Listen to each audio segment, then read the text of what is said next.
Sandy's Circus, a story about Alexander Caulder, by Tanya Lee Stone, illustrated by Boris Kulikov. There once was an artist named Alexander Caulder, only he didn't call himself Alexander, and he didn't call the things he made art. Everyone called him Sandy. He had been making his objects since he was a kid. Sandy's mother was a painter. His father was a sculptor. Even though they moved from Pennsylvania to Arizona, to California, to New York, and back to California, his parents always made sure Sandy had a workshop and tools. He made his friends toys and jewelry from scraps of wood, leather, and wire he would pick up off the street. Sandy built his sister Peggy a castle for her doll, complete with a moat. He and Peggy made toy animals and played circus in the workshop. Even though Sandy loved creating things, he didn't always want to be an artist. He went to college and learned more about making things by studying to be an engineer. Sandy had different jobs but never really liked any of them. Then he worked as a fireman in the boiler room of a ship. One night, he was sleeping up on deck, sailing between San Francisco and New York. When he woke, he was awestruck. On one side of the ship was a fiery red sunrise. On the other, the full moon shone like a silver coin. The sight made Sandy want to go to art school. And he did. Artists need to work. A newspaper hired Sandy to draw the Ringling Brothers and Barnum and Bailey Circus. For 2 weeks, day and night, he went to the stadium, drawing as many different parts of the circus as he could.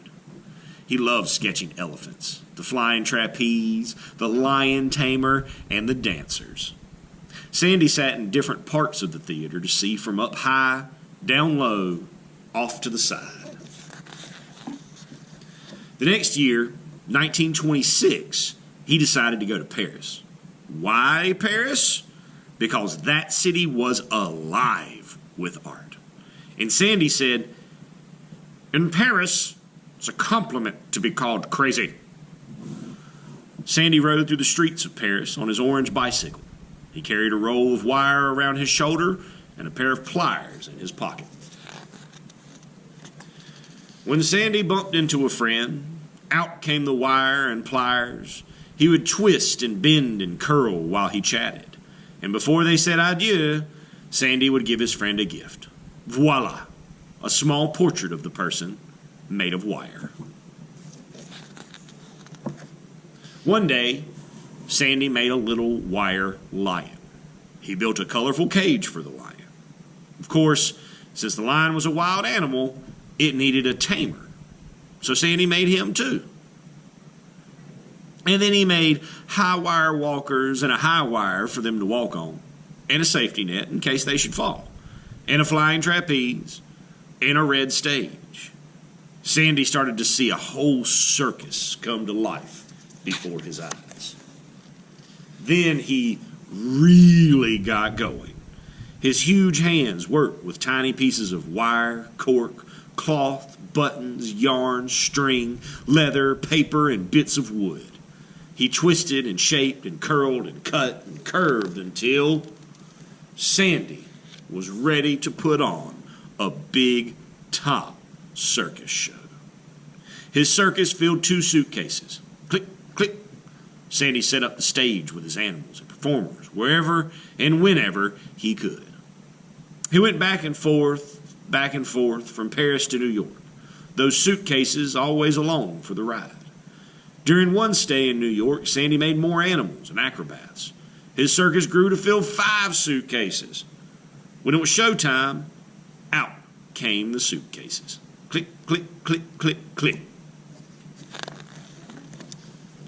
A friend wound up the gramophone to start the music. Sandy boomed a greeting to his audience in the voice of his wire ringmaster, Monsieur Loyal. Announcing the performance was about to begin. On his knees, this bear of a man worked the springs and strings and levers of his clever creations, making them leap Run and dance. Hear the whistle blow, horns bear. See the flying flippalinis flip. The lion roars, the lion tamer tames. Seals bark, tossing a ball from nose to nose. Rigolo, the strong man, bends to his toes and raises a huge barbell high above his head, showing off for his beloved bearded lady. Horses gallop, birds flutter, dogs dance on whirly, twirly legs. Cativo, the clown, plays tricks on his fellow performers.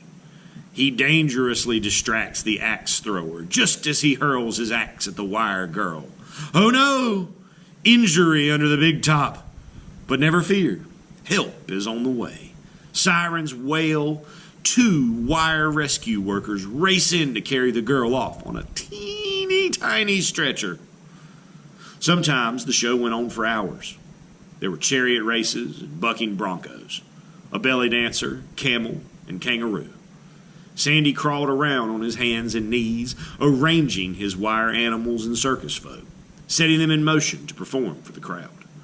After the grand finale, he brought them all back for a bow. Encore! Encore! The crowd laughed and clapped and cheered for more. Word spread throughout Paris and New York. Everyone wanted to see Sandy's circus. They loved how full of joy and fun it was. They loved how Sandy's work was always in motion. People said, "He has discovered in playing a new world. His art has the force of the ocean." Sandy delighted in crafting things that moved. He made new kinds of art, hanging his shapes up, connecting pieces to each other with wire and letting the air drift and spin them into motion. In doing so, he turned ordinary objects into extraordinary art and invented the very first mobiles. And it all started with Sandy's magical, movable circus.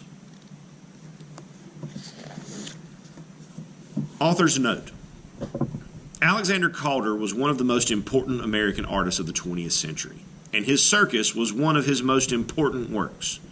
I remember the first time I saw Alexander Caulder's work outside of a museum. My soon-to-be husband and I were enjoying a lazy Sunday drive in the western hills of Connecticut. As if by magic, in the midst of cows and serene country roads, a large yard appeared, filled with bright, bold sculptures. The line, color, and joyousness of these structures were unmistakable to me. "Stop the car!"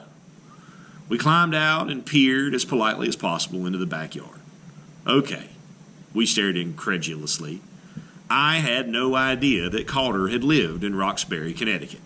But it quickly dawned on us that we were standing on the edge of the Caulder estate. It was easy to imagine what life might have been like in that backyard when Sandy Caulder was alive, passing out croquet mallets to friends who dropped by and sharing his love of life with all who were lucky enough to know him. Ever since that moment, I've wanted to capture a piece of the Caulder essence in the story. The man invented the mobile, a whimsical sculpture artfully designed to move as freely as the air or wind lets it. It's a form we now take for granted.